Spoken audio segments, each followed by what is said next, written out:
എപ്പോഴെങ്കിലും ഒരു തോൽവി അത് നിങ്ങളുടെ ഒരു പേരായിട്ട് തന്നെ മാറിയിട്ടുണ്ടോ? ശരിക്കും നമ്മുടെ ജീവിതത്തിൽ പിന്നോട്ട് വലിക്കുന്ന ഒരു കാര്യമാണ് ഈ പരാജയം എന്ന ലേബൽ. അപ്പോൾ ഇതെങ്ങനെ ഒഴിവാക്കാം, എങ്ങനെ നമ്മളെ ഐഡന്റിറ്റി വീണ്ടെടുക്കാം എന്ന് നമുക്കിന്ന് നോക്കാം, അല്ലേ? ഇതൊരു ചെറിയ യാത്രയായിരിക്കും, നമ്മുടെ ചിന്തകളെ ഒന്ന് മാറ്റിമറിക്കാൻ പോകുന്ന ഒരു യാത്ര. ഒരു നിമിഷം ഒന്ന് സത്യസന്ധമായിട്ട് ആലോചിച്ചു നോക്കാമോ? ഏതെങ്കിലും ഒരൊറ്റ തോൽവി കാരണം എന്നെ ഒന്നിനും കൊള്ളില്ല എന്ന് നിങ്ങൾ സ്വയം വിശ്വസിച്ചു പോയിട്ടുണ്ടോ? ഈ ഒരു ചിന്തയുണ്ടല്ലോ, ഇവിടെയാണ് പലപ്പോഴും യഥാർത്ഥ പ്രശ്നം തുടങ്ങുന്നത്. അതുതന്നെയാണ് നമ്മളിന്ന് മാറ്റാൻ പോകുന്നത്. അപ്പോ എന്താണിതിലെ കിണി? യഥാർത്ഥത്തിലുള്ള വേദന വരുന്നത് നമ്മൾ തോൽക്കുമ്പോഴല്ല, മറിച്ച് ആ തോൽവി ഞാനാണ് എന്ന് നമ്മൾ വിശ്വസിക്കുന്ന ആ നിമിഷത്തിലാണ്. ആ ഒരൊറ്റ സംഭവത്തെ എടുത്ത് നമ്മുടെ ഐഡന്റിറ്റിയാക്കി മാറ്റുമ്പോൾ അപ്പോഴാണ് നമ്മൾ ശരിക്കും തളർന്നു പോകുന്നത്. ആദ്യം തന്നെ നമുക്ക് ഈ പരാജയം എന്ന ലേബൽ അതെന്തുകൊണ്ടാണ് നമ്മളെ ഇത്രയധികം വേദനിപ്പിക്കുന്നത് എന്ന് നോക്കാം. വെറുമൊരു സംഭവത്തെ നമ്മുടെ ജീവിതത്തിലെ ഒരു സ്ഥിരം അടയാളമായി നമ്മൾ എങ്ങനെയാണ് തെറ്റിദ്ധരിക്കുന്നത്? ഈ തെറ്റിദ്ധാരണയാണ് നമ്മുടെ ഉള്ളിൽ ആഴത്തിലുള്ള മുറിവുകളുണ്ടാക്കുന്നത്. അപ്പോ പിന്നെ ആദ്യത്തെ സ്റ്റെപ്പ് എന്തായിരിക്കണം? ഇതാണ്, നമ്മൾ സ്വയം ചാർത്തിക്കൊടുത്ത ആ നെഗറ്റീവ് ലേബലുണ്ടല്ലോ, അതിനെ ധൈര്യപൂർവ്വം ചോദ്യം ചെയ്യുക, എന്നിട്ടതിനെ വലിച്ചെറിയുക. കാരണം അത് നിങ്ങൾ അണിയേണ്ട ഒന്നല്ല, പുറത്തുനിന്ന് വന്ന ഒരു അഴുക്ക് മാത്രമാണെന്ന് നമ്മൾ തിരിച്ചറിയണം. ഇതാണ് നമ്മൾ മനസ്സിലാക്കേണ്ട ഏറ്റവും പ്രധാനപ്പെട്ട കാര്യം. നിങ്ങൾക്ക് സംഭവിച്ചത് നിങ്ങളല്ല, ആ നടന്ന സംഭവത്തെയും നിങ്ങളുടെ വ്യക്തിത്വത്തെയും രണ്ടായിട്ട് കാണാൻ പഠിക്കുക. ഈ ഒരൊറ്റ ചിന്തയ്ക്ക് നിങ്ങളുടെ ജീവിതം തന്നെ മാറ്റിമറിക്കാൻ പറ്റും. ഈ വ്യത്യാസം ഒന്ന് നോക്കിക്കേ. പരാജയത്തെ നമ്മുടെ ഐഡന്റിറ്റിയായി കാണുമ്പോൾ അത് പിന്നെ തീർന്നു, അതൊരു ഫൈനൽ വേർഡ് പോലെയാണ്, അല്ലേ? പക്ഷേ അതിനെ വെറുമൊരു സംഭവമായിട്ട് കണ്ടാലോ? അപ്പോൾ അതെന്തായി? അത് മുന്നോട്ടു പോകാൻ നമ്മളെ സഹായിക്കുന്നൊരു ഡേറ്റ പോയിന്റ് മാത്രമായി മാറി. വളരെ സിമ്പിൾ. അത് നമ്മളല്ല, നമുക്ക് സംഭവിച്ചൊരു കാര്യം മാത്രം, അത്രയുള്ളൂ. ഈ പറഞ്ഞ ചിന്താഗതി ജീവിതത്തിൽ എത്രത്തോളം മാറ്റം വരുത്തും എന്നറിയണം. അതിന് ചരിത്രത്തിലെ ഏറ്റവും നല്ലൊരു ഉദാഹരണം തന്നെ നമുക്ക് നോക്കാം.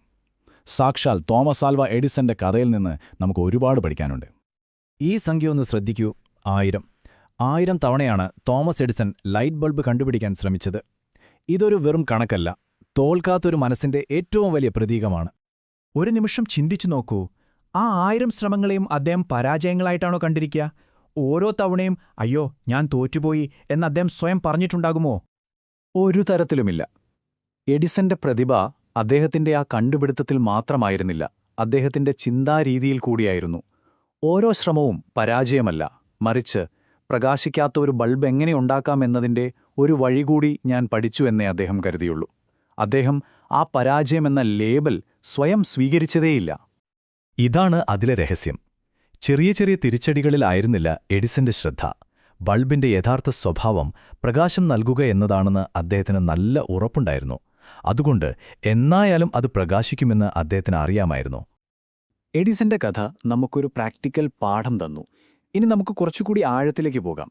നമ്മുടെ ഉള്ളിൻ്റെ ഉള്ളിൽ ആരാണ് നമ്മൾ എന്ന് നമ്മളെ ഓർമ്മിപ്പിക്കുന്ന ഒരു ദാർശനികമായ കാഴ്ചപ്പാടിലേക്ക്. യുഗഋഷി പണ്ഡിറ്റ് ശ്രീറാം ശർമ്മ ആചാര്യയുടെ ഈ വാക്കുകൾ ഒന്ന് ശ്രദ്ധിക്കും. നമ്മുടെ കുറവുകളെയും കഴിവുകളെയും പറ്റി തികച്ചും വ്യത്യസ്തമായ ഒരു കാഴ്ചപ്പാടാണിത്. എന്തൊരു പവർഫുള്ളായിട്ടുള്ളൊരു മെറ്റഫറാണിത്, അല്ലേ?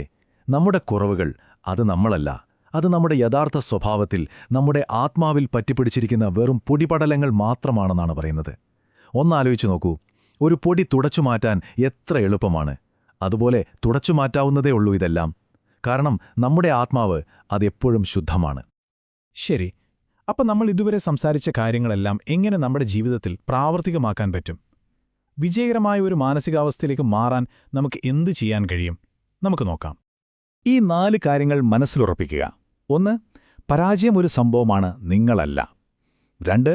എഡിസനെപ്പോലെ ഓരോ ശ്രമത്തെയും പുതിയ പാഠമായി കാണുക. 3. നിങ്ങളുടെ യഥാർത്ഥ സ്വത്വം എപ്പോഴും ശുദ്ധമാണ്. 4. ഏറ്റവും പ്രധാനമായി, ഇന്നു മുതൽ ഒരു നെഗറ്റീവ് ലേബലും ഞാൻ സ്വയം ചാർത്തിക്കൊടുക്കില്ല എന്ന് അങ്ങ് തീരുമാനിക്കുക. ഇതൊരിക്കലും മറക്കരുത്. കാരണം വിജയിക്കുന്നതും സന്തോഷിക്കുന്നതുമാണ് നിങ്ങളുടെ യഥാർത്ഥ ഡീഫോൾട്ട് മോഡ്. താൽക്കാലികമായി വന്ന പൊടിപടലങ്ങൾക്ക് അതിനെ ചിലപ്പോൾ മറയ്ക്കാനായേക്കാം, പക്ഷെ ഒരിക്കലും മായ്ച്ചു കളയാനാവില്ല. ആ വിശ്വാസത്തിൽ ഉറച്ചു നിൽക്കുക.